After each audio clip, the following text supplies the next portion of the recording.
Bagaimana kabarnya anak-anak pada hari ini? Semoga anak-anak selalu sehat ya.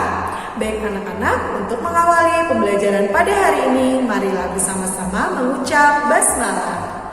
Bismillahirrahmanirrahim.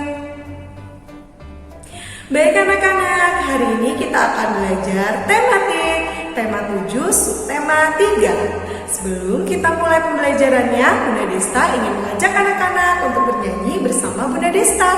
Agar apa? Agar anak-anak selalu semangat. Anak-anak siap ya?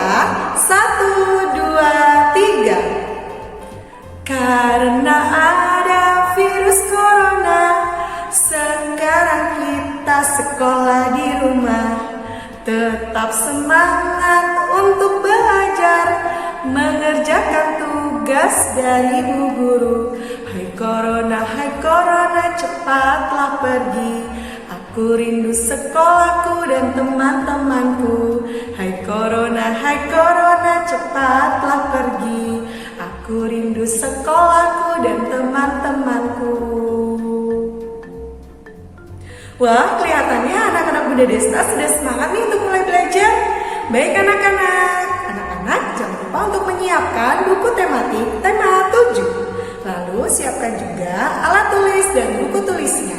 Dan siapkan konsentrasi anak-anak untuk menyimak video pembelajaran berikut ini. Baik anak-anak hebat, kita langsung masuk materi hari ini ya. Hari ini kita akan belajar tema 7 subtema 3, peristiwa mengisi kemerdekaan. Apa yang akan kita pelajari? Pembahasan hari ini adalah yang pertama, keragaman sosial budaya, dan yang kedua adalah ragam seni rupa daerah. Nah anak-anak hebat, kita langsung masuk ke materi kita yang pertama ya, yaitu tentang keragaman sosial budaya. Kehidupan sosial budaya masyarakat Indonesia amat beragam. Keragaman sosial budaya yang ada di Indonesia menjadikan negara ini unik dan kaya. Nah, anak-anak, sebagai dasar negara, nilai Pancasila berperan penting dalam kehidupan masyarakat yang beragam. Berikut nilai-nilai yang terkandung dalam Pancasila. Sila pertama mengandung nilai kepercayaan kepada Tuhan, toleransi beragama, dan kerukunan. Sila yang kedua mengandung arti persamaan derajat, tenggang rasa, dan peduli kepada orang lain. Sila yang ketiga mengandung arti mengutamakan kepentingan bersama di atas kepentingan pribadi maupun golongan. Sila keempat mengandung nilai musyawarah dalam membuat keputusan dan menghormati perbedaan pendapat. Lalu sila yang kelima mengandung nilai adil dengan cara menjaga keseimbangan antara hak dan kewajiban. Untuk menerapkan nilai-nilai luhur Pancasila dalam kehidupan sosial budaya masyarakat, kita harus memiliki sikap menghargai perbedaan budaya dan juga sikap yang baik dalam menanggapi permasalahan yang muncul dalam kehidupan sehari-hari. Di sini Bunda akan memberikan contoh sikap di lingkungan sekolah. Nah, yang pertama adalah menghormati dan menghargai sesama teman. Wujud nyata sikap saling menghormati dan menghargai sesama teman adalah toleransi.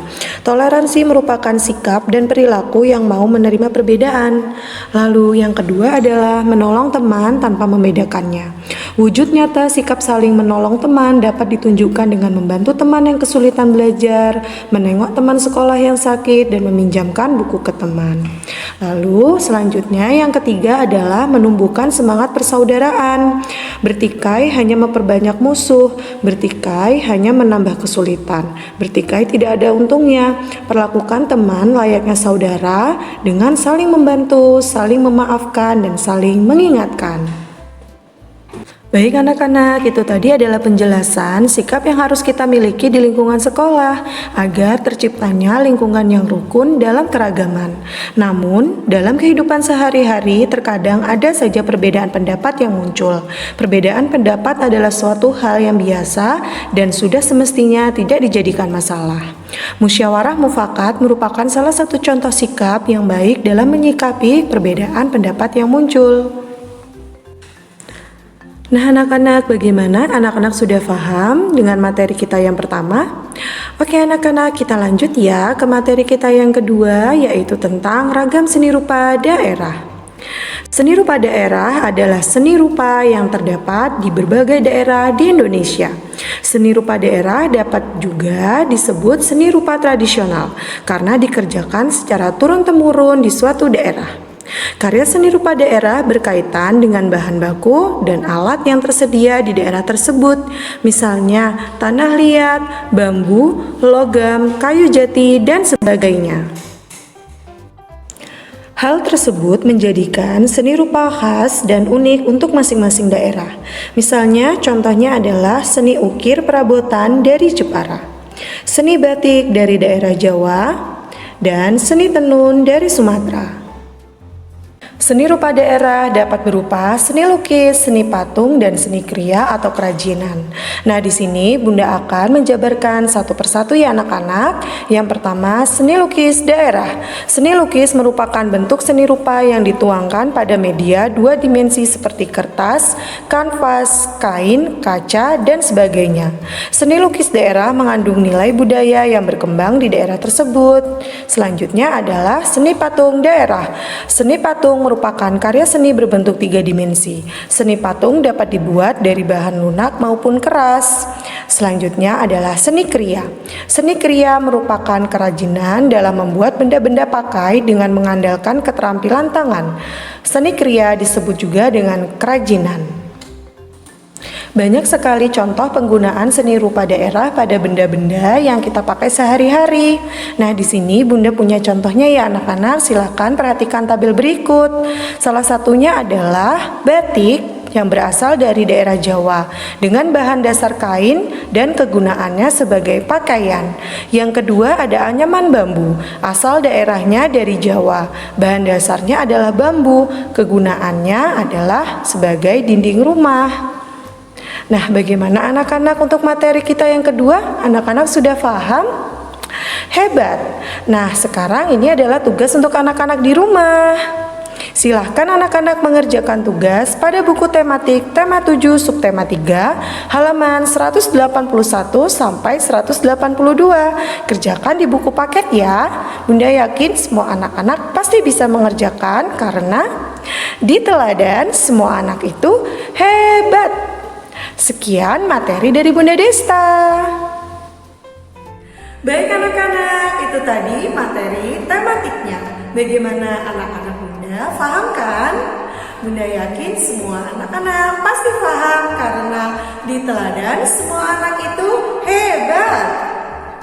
Baik anak-anak, jangan lupa ya untuk mengerjakan tugasnya. Lalu jangan lupa juga untuk menyimak video wawasan di halaman website e-learning Sekolah Teladan. Untuk mengakhiri pembelajaran pada hari ini, marilah kita bersama-sama mengucap hamdalah. Alhamdulillahirabbil alamin. Baik anak-anak, ingat terus pesan Bunda ya untuk sholat 5 waktu, makan makanan bergizi, minum air putih yang banyak, dan tetap berolahraga. Bunda Desta akhiri. Wassalamualaikum warahmatullahi wabarakatuh.